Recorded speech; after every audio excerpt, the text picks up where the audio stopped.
மீனராசி பெண்களாக இருந்தால் கண்டிப்பாக சொல்கிறேன், குடும்பத்தில் தேவையில்லாமல் பிரச்சனையை உருவாக்காதீங்க. கணவனை விட்டு பிரிவதற்கு ரொம்ப எக்ஸாக்ட் டைம்.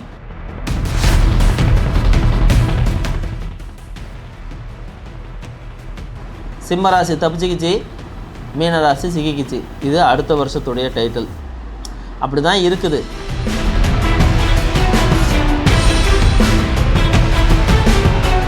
ஓடும்போது தவறி விழுந்தால் கூட நான் கரடிக்கிட்டேருந்து தப்பிக்கிறதுக்காக தான் இந்த மாதிரி தான் விழுந்தேன் அப்படின்னு சொல்லிட்டு சமாளிப்பான் அப்படின்னு சொல்லுவாங்க. அந்த மாதிரி இந்த மீனராசி.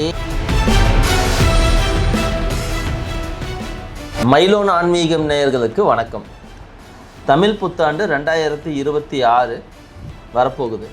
இந்த தமிழ் புத்தாண்டு எப்படி இருக்க போகுது அப்படின்னு பார்த்தோம்னா, தமிழில் 60 வருடங்கள். அந்த 60 வருடங்களில் இந்த பராபவ அப்படின்னு சொல்லக்கூடிய ஆண்டு ஒரு 40வது ஆண்டாக வருது. இந்த 40வது ஆண்டு உலக அளவில் கொஞ்சம் சிக்கலான சூழ்நிலையை தொடக்கத்திலும் பின்னாடி போக போக அந்த சிக்கல்களை தீர்க்கக்கூடிய அளவிலும் இந்த தமிழ் புத்தாண்டு அமைஞ்சிருக்கு.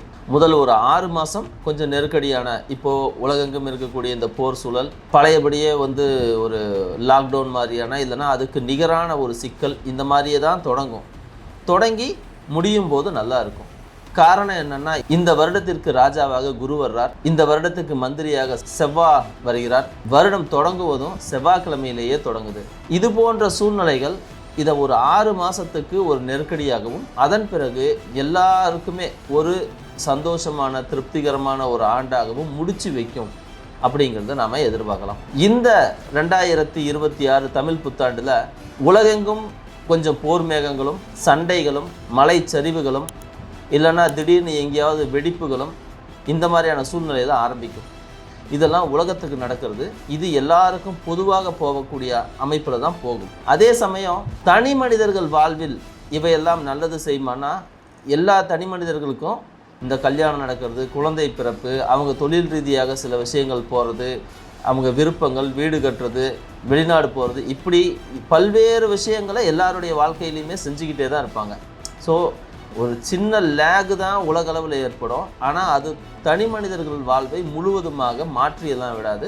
அவங்கவுங்க வாழ்க்கை சுமூகமாக போய்கிட்டே தான் இருக்கும்.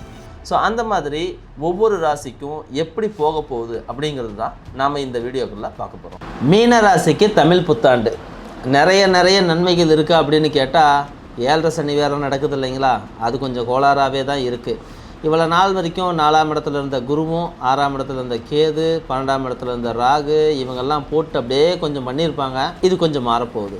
எப்படி எல்லாம் மாறப்போகுது? கரடி கற்றவன் தவறி விழுந்தால் அதுவும் வித்தை தான் என்பான் அப்படின்னு ஒரு பழமொழி இருக்குது.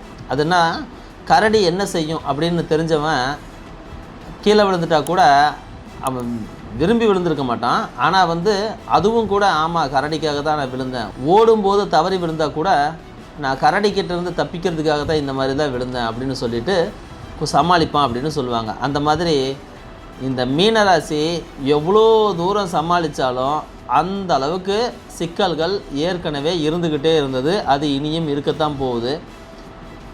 நன்மை என்ன அப்படின்னா, வெளிநாடு போயிடுங்க, இருக்கிற இடம் விட்டு போயிடுங்க, அது நல்லது. இல்லை திடீர்னு ஏதாவது தொழில் மாற்றணும் அப்படின்னு சொன்னால் தொழில் மாற்றிடுங்க.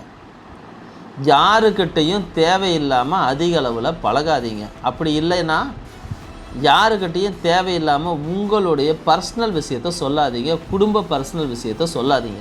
மாற்றம் இருக்கத்தாங்க செய்யுது, இல்லைன்னு சொல்கிறதுக்கு இல்லை. ஆனாலும் கூட அது ஒரு 6 மாதத்துக்கான மாற்றம். ஜூன் மாதம் தொடங்கி அக்டோபர் மாதத்தோடு முடிஞ்சிடும். அதுக்கு முன்னாடி 3 மாதம், அதுக்கு பின்னாடி 3 மாதம் அப்படிங்கிறது கொஞ்சம் நெருக்கடியான காலம்தான்.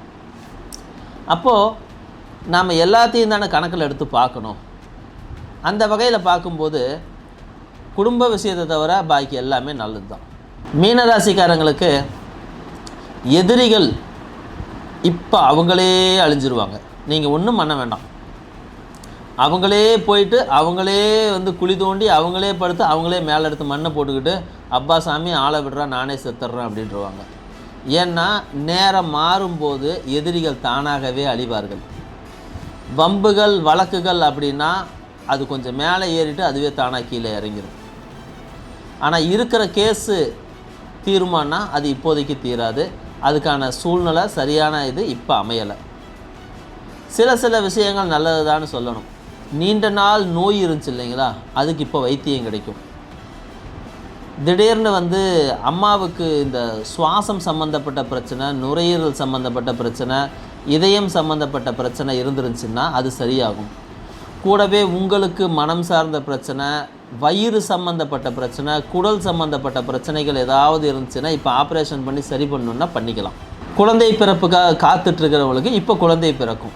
அது நீங்கள் ஐவிஎஃப் முறையிலையோ, சரகோசி முறையிலையோ, இல்லை நார்மலான முறையிலையோ, டோனார் மெத்தட்லேயோ எப்படி வேணாலும் நீங்கள் எடுத்துக்கலாம். ஆனால் அது இப்போ நடக்கும், கிடைக்கும். திருமணத்திற்காக காத்துட்ருக்கீங்கன்னா தாராளமாக செய்யலாம். இந்த காலகட்டம் ரொம்ப ரொம்ப சூப்பரான காலகட்டம்னு தான் சொல்லணும். சில நேரம் சிலருக்கு பணம் கிடைக்காமல் மாட்டிக்கிட்டு இருப்பாங்க. அந்த பண விஷயத்தில் நிஜமாகவே இப்போ ஒன்றும் அவ்வளவு சூப்பரான காலகட்டம்னு சொல்கிறதுக்கு இல்லை. உழைக்கிறது ஆளாக்கு பாலுக்கு, உதைக்கிறது பல்லு போக அப்படின்னு சொல்லுவாங்க. உங்களுடைய ஊதியம் ரொம்ப குறைவாக இருக்கும், ஆனால் அதுக்கு நீங்கள் உழைக்கிற உழைப்பு, அதுக்காக படுற பாடு அது ரொம்ப அதிகமாக இருக்கும். ஸோ இதுதான் இந்த காலகட்டத்துடைய அடிப்படை. மீனராசி பெண்களாக இருந்தால் கண்டிப்பாக சொல்கிறேன், குடும்பத்தில் தேவையில்லாமல் பிரச்சனையை உருவாக்காதீங்க. கணவனை விட்டு பிரிவதற்கு ரொம்ப எக்ஸாக்ட் டைம். எனக்கு தான் திருமணமே ஆகலையே அப்படின்னா திருமணம் பண்ணி வச்சு பிரிக்கும். நீங்கள் அந்த திருமண வயசில் இருந்தீங்கன்னா, திருமணம் ஆயிடுச்சுன்னா அது சண்டை போட்டு பிரியலாம், வேலைக்காக பிரியலாம், கல்விக்காக பிரியலாம், இல்லை வெளிநாடு போகிறதுக்காக பிரியலாம், இல்லை குழந்தை பிறப்பு உண்டாகி நீங்கள் அம்மா வீட்டுக்கு போகிறதுனால பிரியலாம். ஆனால் பிரிவு தவிர்க்க முடியாது. நிறைய விஷயங்களை சரி பண்ணிட முடியுமா அப்படின்னா அது காலத்தின் தானாகவே சரியாகும். இப்போ சரி பண்ணுறதை விட்டுட்டு இந்த பிரிவை பயன்படுத்தி நீங்கள் என்னென்ன செய்ய முடியும் அப்படிங்கிறத பற்றி யோசிக்க ஆரம்பிச்சிட்டா உங்களுடைய புத்திசாலித்தனத்தின் மூலமாக நீங்கள் கொஞ்சம் தப்பிச்சிக்கலாம். இல்லைன்னா உங்களை அடுத்த 2 வருஷத்துக்கு கவலையிலேயே வச்சிருந்து காலம் ஓட்டிடும். திடீர்னு சிலருக்கு பயணம் சார்ந்த ஏதாவது சிந்தனைகள் தோன்றும், அது சம்பந்தப்பட்ட தொழிலே தோன்றும். சிலருக்கு உணவு சம்பந்தமான தொழில் தோன்றும், சிலருக்கு நீர் சம்பந்தப்பட்ட விஷயம் தோணும். ஸோ உங்களுடைய வாழ்க்கை இதை ஒட்டி இப்படியே போகும். அதே நேரம் குழப்பமாக இருக்கும். சிலருக்கு குடும்பத்தில் ஒரு மனநோய் உள்ளவங்க யாராவது உருவாவதற்கும் இந்த நேரம் வாய்ப்பு இருக்கும். இதெல்லாம் இயல்பாக நடக்கிறது தான் இந்த 7.5 சனியில். ஆனால் அதெல்லாம் கடந்து வந்துட முடியுமா அப்படின்னா ஆமாம், ஜூன் மாதத்துக்கு மேலே வரக்கூடிய குரு உங்களை கொஞ்சம் காப்பாற்றுவார். அதன் பிறகு மறுபடியும் அக்டோபர் மாதத்துக்கு மேலே டிசம்பர் மாதம் பக்கமாக ராகு கேது பெயர்ச்சி இருக்குது. அது கொஞ்சம் உங்களை மறுபடியும் நெருக்கடிக்குள்ளே கொண்டு கொஞ்சம் ஒரு மாதிரி அப்படி சிக்க வச்சிரும். சிம்மராசி தப்பிச்சிக்கிச்சு, மீனராசி சிக்கிக்கிச்சு. இது அடுத்த வருஷத்துடைய டைட்டில். அப்படி தான் இருக்குது. சினிமா துறையில், சின்ன திரையில் இன்ஃப்ளூயன்சராக இருக்கக்கூடியவங்க, குறிப்பாக இந்த விளம்பர படத்தில் நடிக்கிறவங்க, அப்புறம் டிக்டாக், இன்ஸ்டாகிராம், யூடியூப், ஃபேஸ்புக், இல்லை ஷார்ட் ஃபிலிம் எடுக்கிறவங்க, வெப் சீரிஸ் தயாரிக்கிறவங்க, இப்படியெல்லாம் இருக்கிறவங்களுக்கு இது நல்ல காலகட்டம். ஆனால் உங்கள் ப்ரொடியூசர் மாறிக்கிட்டே இருப்பாங்கன்றதெல்லாம் மறந்துடாதீங்க. டக்குன்னு அடுத்தடுத்த ப்ராஜெக்ட் கிடைக்கும், வேலை வேகமாக நடக்கும். ஆனால் பட்ஜெட்டு குறைஞ்சிக்கிட்டே போகும். கொஞ்சம் பார்த்து கரெக்டாக இருந்துக்கணும், இல்லைன்னா சிக்கலில் மாட்டிக்குவீங்க. நிறைய விஷயங்கள் நன்மையே நடக்கும். வெளிநாடு போகணுன்றவங்களுக்கு இது சூப்பரான காலகட்டம். கல்வி அப்படின்னு சொல்லும்போது காம்படிட்டிவ் எக்ஸாமில் இருக்கிறவங்களுக்கு நிஜமாகவே ரொம்ப ரொம்ப சூப்பரான காலகட்டம். மெடிக்கல் படிக்கிறேன்னு சொல்கிறவங்களுக்கு இது சூப்பரான காலகட்டம். மெடிக்கலில் நீங்கள் யாராவது உயர் படிப்பு படிக்கிறீங்கன்னா இது சூப்பரான காலகட்டம். இந்த வகையில் மீனராசிக்கு எல்லாமே அற்புதமாக அமையுது.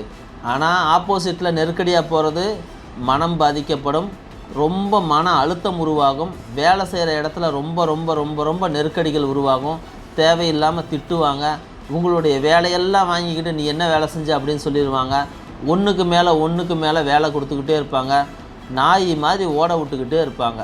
இதில் எதுவுமே மாறாது. சரிங்க, இதெல்லாம் வேலை செய்கிறவங்களுக்கு நான் தான் வேலையே செய்யலையே, எனக்கு என்ன 18-20 வயசு தானே ஆகுது அப்படின்னு சொன்னால் கூடவே இருப்பான் பாருங்கள் ஒரு குள்ளநரி. அவன் தான் எல்லா ஏற்பாடும் பண்ண போகிறான். மனசை கெடுத்து விட்ருவான். மச்சான் அங்கே வான்னு சொல்லுவான், மச்சான் இங்கே போகலான்னு சொல்லுவான். திடீர்னு எங்கேயாவது ஊர் விட்டு ஒரு ட்ராவல் போகலாம், ஒரு லாங் ட்ராவல் போகலாம் அப்படின்னுவான். இப்படியெல்லாம் எங்கேயாவது கூட்டி போய் கையை காலை உடச்சி விட்ருவாங்க. அதுலேயும் கவனமாக இருங்க.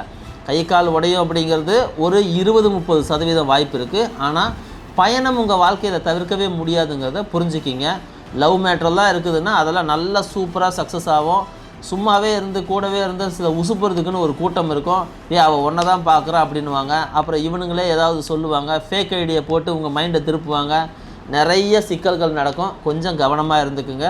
ஆனால் உண்மையான காதல் உங்களுக்கு இருக்குது அப்படின்னா அது இப்போ சக்ஸஸ் ஆகிற நேரம் அப்படிங்கிறதுல எந்த மாற்று கருத்தும் கிடையாது. மீனராசிக்கு கல்வித்துறையில் இருக்கிறவங்களுக்கு ரொம்ப நல்லா இருக்குது. மருத்துவத்தில் இருக்கிறவங்களுக்கு ரொம்ப நல்லா இருக்குது. அறுவை சிகிச்சை மருத்துவம் யாராவது செய்கிறவங்க இருக்காங்கன்னா சூப்பராக இருக்கும். கண் சம்மந்தப்பட்ட வைத்தியம் செய்கிறவங்களுக்கு இந்த காலகட்டம் நல்லாயிருக்கும். ஆயுர்வேதாவில் இருக்கிறவங்களுக்கு இந்த காலகட்டம் ரொம்ப ரொம்ப ரொம்ப ரொம்ப சூப்பரான காலகட்டம். மருந்து தயாரிப்பு, அப்புறம் மார்க்கெட்டிங், மீடியா, இப்படி டிஜிட்டல் மார்க்கெட்டிங், பிரிண்ட் மீடியா, அப்புறம் சேட்டலைட் மீடியா, இதை ஒட்டி இருக்கிறவங்க எல்லாத்துக்குமே, குறிப்பாக நியூஸ் வாசிக்கிறவங்க, இவங்களுடைய வாழ்க்கையிலலாம் சில ஏற்றங்கள் சில இறக்கங்கள் அப்படி ரெண்டுமே இப்படி ஜிக்ஜாக்காக போய்கிட்டே இருக்கும். ஆனாலும் நிறைய நன்மைகள் தான் நடக்கும் அப்படின்னே சொல்லிக்கலாம். வேலை கொஞ்சம் ஜாஸ்தியாக இருக்குன்னு சொல்லிக்கலாம். கடற்படை, மீன் பிடிக்கிறவங்க, அப்புறம் படகு ஓட்டுறவங்க, டூரிசம் வச்சுருக்கிறவங்க, கடல் கடந்து போகக்கூடிய இந்த விமான டிக்கெட் வாங்கி கொடுக்குற கம்பெனிகள், விசா ஏற்பாடு பண்ணி தர்றவங்க, வெளிநாட்டில் போயிட்டு ஒருத்தர் தங்கிறதுக்கான அந்த வசதிகளை ஏற்பாடு பண்ணி தர்றவங்க, வெளிநாட்டில் ஹோட்டல் கடை வச்சுருக்கிறவங்க, இவங்கெல்லாம் கொஞ்சம் ஜாக்கிரதையாக இருங்க. திடீர்னு உங்களுக்கு அந்த வாய்ப்பும் உருவாகி உங்கள் கிளைண்ட்டுக்கு சிக்கல் வருங்க. வேறு ஒன்றும் இல்லைங்க. உங்கள் கிளைண்ட்டுக்கு சிக்கல் வரும். அந்த சிக்கலை சரி பண்ணுறதுக்கு மறுபடியும் நீங்கள் நிறைய போராட வேண்டியிருக்கும். உங்கள் கிளைண்ட் எவ்வளோ பெரிய கிளைண்ட்டாக இருந்தாலும் சரி, அவருக்கு அந்த சிக்கல் வரத்தான் செய்யும். ஸோ பிஸ்னஸை விட முடியாது. அதுக்கு தகுந்த மாதிரி எல்லாத்தையும் ஒரு முறைக்கு 2 முறை கிராஸ் செக் பண்ணிக்கிட்டு அதுக்கப்புறம் உங்களுடைய கிளைண்ட்டை நீங்கள் பார்த்துக்குங்க. அதன் மூலமாக உங்களுக்கு தொழிலில் தொல்லை இல்லாத தன்மைகள் உருவாகும். நாம் இப்போ வரைக்கும் பார்த்தது எல்லாமே ஒரு பொதுவான இந்த வருஷத்திற்கான பலன்கள் தான். உங்களுடைய ராசிக்கு வேறு என்னென்னலாம் நடக்கும் அப்படின்னு தெரிஞ்சுக்கிறதுக்கு நம்முடைய மயிலும் ஆன்மீகம் சேனலை தொடர்ந்து பார்த்துக்கிட்டே வாங்க. இதில் இன்னும் நிறைய அப்டேட் கொடுக்க போகிறோம். தொழில்கள் மட்டுமில்லை, விவசாயத்தில் இருக்கிறவங்க என்னென்ன பயிர்களை செய்யும்போது நல்லாயிருக்கும், நோய்கள் என்னென்ன மாதிரியான விஷயங்கள் வரும், அதுக்கு தீர்வு என்னவாக இருக்கும், பரிகாரங்கள் என்னவாக இருக்கும் அப்படிங்கிற நிறைய விஷயங்களை நாம் அடுத்தடுத்து வரக்கூடிய வீடியோக்களில் போக போகிறோம். உங்களுக்கு இல்லை அவசரமாக எனக்கு ஒரு ஆலோசனை தேவை அப்படின்னு சொன்னால் நீங்கள் உடனடியாக நம்முடைய கீழே கொடுத்துருக்கிற நம்பருக்கு கான்டாக்ட் பண்ணுங்கள். இந்த விஷயம் உங்களுக்கு பயனுள்ளதாக இருந்துச்சு அப்படின்னா இந்த வீடியோவை லைக் பண்ணிக்கிங்க, நம்முடைய சேனலை சப்ஸ்கிரைப் பண்ணிக்கிங்க. உங்களுடைய நண்பர்களும் இதே ராசியில் இருக்காங்க அப்படின்னா அவங்களுக்கு இதை ஷேர் பண்ணுங்கள். உங்கள் ஃபேமிலிக்கு, ஃப்ரெண்ட்ஸுக்கு ஷேர் பண்ணுங்கள். இதுக்கு மேலே உங்களுக்கு ஏதாவது சந்தேகம் இருந்துச்சு அப்படின்னாலும் கமெண்ட்டில் போடுங்க. அதை பார்த்துட்டு நான் உங்களுக்கு அடுத்த வீடியோவில் உங்களுக்கு பதில் கொடுக்குறேன். மீண்டும் அடுத்த வீடியோவில் சந்திப்போம். நன்றி, வணக்கம்.